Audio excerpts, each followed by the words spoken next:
You know that I'm an only child? Yes. I know I've said it here once or twice, but some people still don't know. And I didn't become an only child because my parents didn't want more children. They wanted more. But something happened. And I'm going to share my story with you guys today. When you go to check for your genotype, your blood group, please check for rhesus factor incompatibility. Check if you have rhesus factor or not. Because it's either you have it or you don't have it, and you're born with it. It's not a disease. It's just an extra thing that is attached to your blood. Now, where the problem usually lies is if you have rhesus factor, you are rhesus factor positive. If you don't have it, you are rhesus factor negative.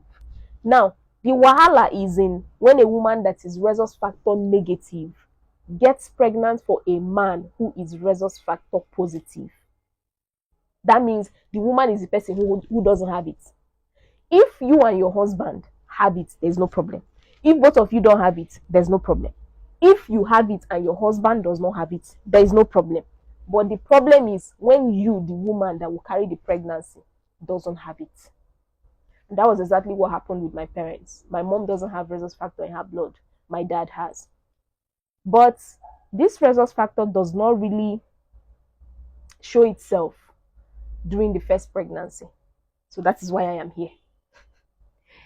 Now, what do I mean? When you get pregnant for that first time for that man, there's every high possibility that that baby will carry the father's blood, which has rhesus factor. Follow me so that you understand what I'm trying to say. Now, the baby has the father's blood and is growing inside you that doesn't have the rhesus factor. All right? If this baby keeps growing, the baby is going to be exchanging things with you. And your blood will now notice that this baby has something that we don't have. This is a foreign something.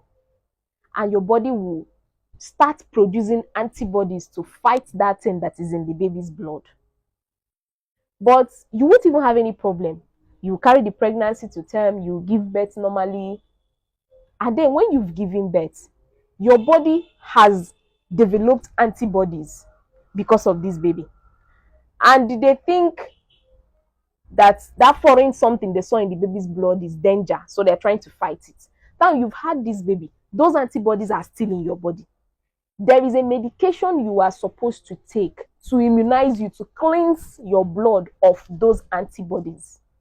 If not, from the next pregnancy, they will start fighting it. It's either you miscarry or the baby dies a few hours after birth, because the red blood cells of that baby will be destroyed faster than they should, and the baby will die.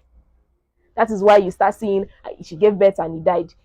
She miscarried and miscarried again and miscarried. Yes, because the woman's body is now fighting her babies because of those antibodies produced then. And that was what happened. I have rhesus factor because I carried it from my dad. But my mom doesn't have it. So after she gave birth to me, the next pregnancies became stories. We kept bearing babies and she having miscarriages up and down. Rhesus factor can cause tears if you don't know what it is. It's not an issue once you know about the medication. And because I don't prescribe things online, I'm not going to tell you the name of the medication. But when you go to the hospital, they will tell you what it is and you buy it. I think one is actually almost 50,000 naira now for one. And you're supposed to take two. You will take one during 28 weeks of pregnancy. And then immediately after birth, you will take the remaining one. So once you have this injection, you're good to go. And when you take it, that means you've cleansed your blood and you're ready for the next pregnancy. You get pregnant again, you take it when you give birth in readiness for another baby. So you keep taking it until you give birth to the number of children you want. So, but when you don't know about it, that is where you see people going to prayer houses trying to pray away the spirit of miscarriage and burying babies. Or healing at Chakwano spiritual. Most times it's just ignorance. Yes. And I don't know how nobody discovered what it was, because rhesus factor has been there for years. So I don't know how my parents didn't get to know about it. It was even when I became a nurse that I got to know what it was, and then I traced it And I found out that that was what happened. By then, it was late. My father was already long gone.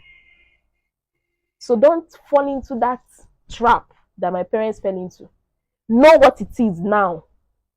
Women are getting aware of it every day by day.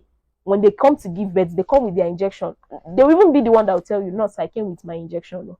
Once they give birth, you give it to them and you go home safe and sound.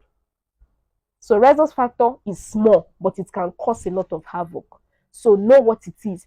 It won't stop you from getting married to who you want to get married to. It's not like genotype that is an issue in getting married. No, it doesn't matter.